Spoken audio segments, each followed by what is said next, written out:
بسم اللہ الرحمن الرحیم۔ السلام علیکم ناظرین۔ حضرت مریم علیہ السلام داؤد علیہ السلام کی اولاد میں سے ہیں۔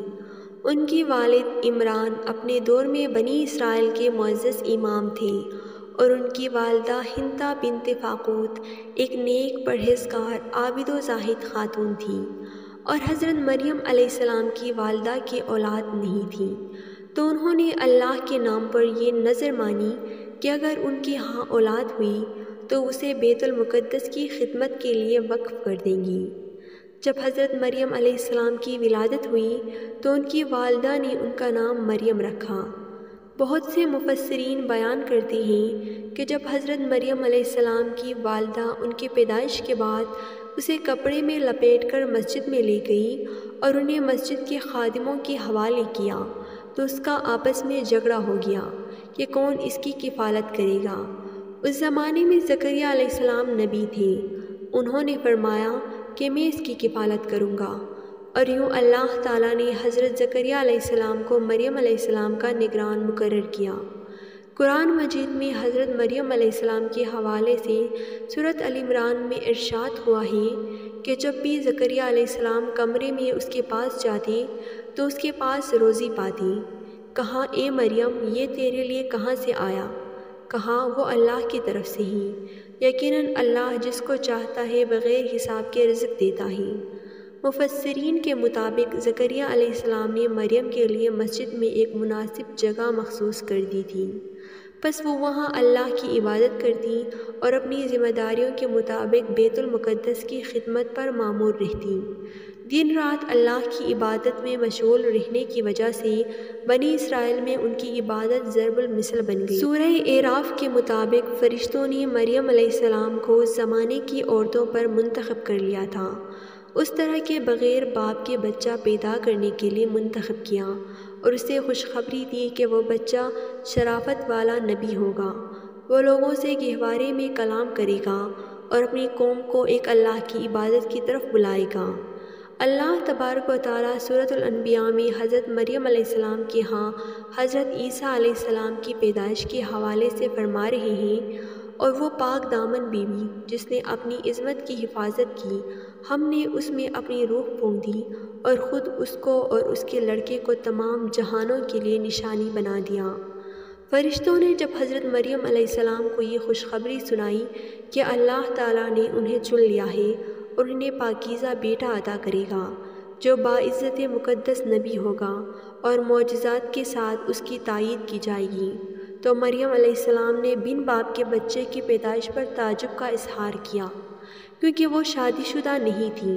تو فرشتوں نے انہیں آگاہ کیا کہ اللہ تعالیٰ ہر چیز پر قادر ہے، وہ جب کسی چیز کو بنانے کا ارادہ کرتا ہے تو اسے کہتا ہے کہ ہو جا، تو وہ ہو جاتی ہے۔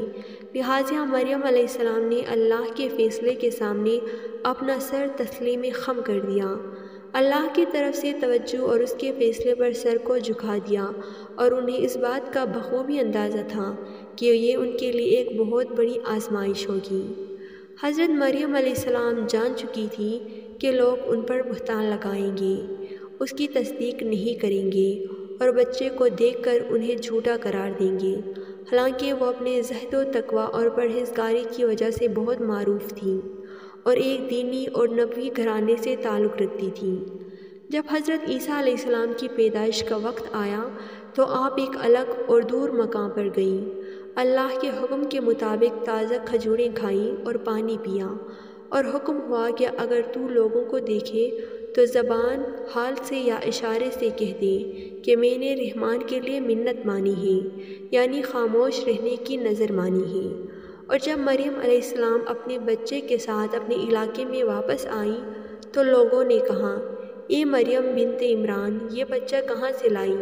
تو انہوں نے بچے کی طرف اشارہ کر کے فرمایا کہ اس سے بات کرو، یہ تمہارے سوالوں کا جواب دے گا۔ تو حضرت عیسیٰ علیہ السلام جو کہ اس وقت چند دن کے دودھ پیتے بچے تھے بول اٹھے، کہا میں اللہ کا بندہ ہوں، اس نے مجھے کتاب دی ہے اور مجھے نبی بنایا ہے، اور اس نے مجھے برکت والا بنایا ہے۔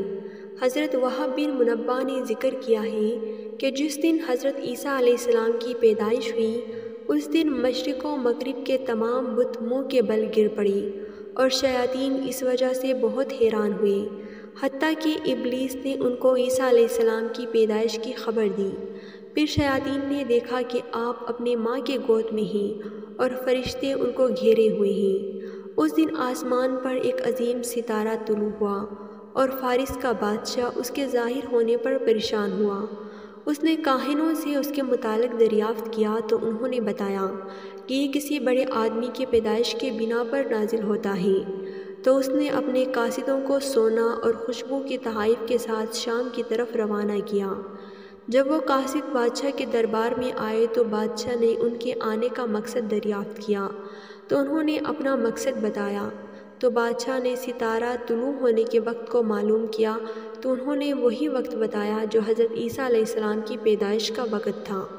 بادشاہ نے انہیں تحائف کے ساتھ عیسیٰ علیہ السلام کی طرف روانہ کیا اور ساتھ اپنے چند خاص لوگوں کو بھی بھیجا کہ وہ واپسی پر اسے قتل کر دیں۔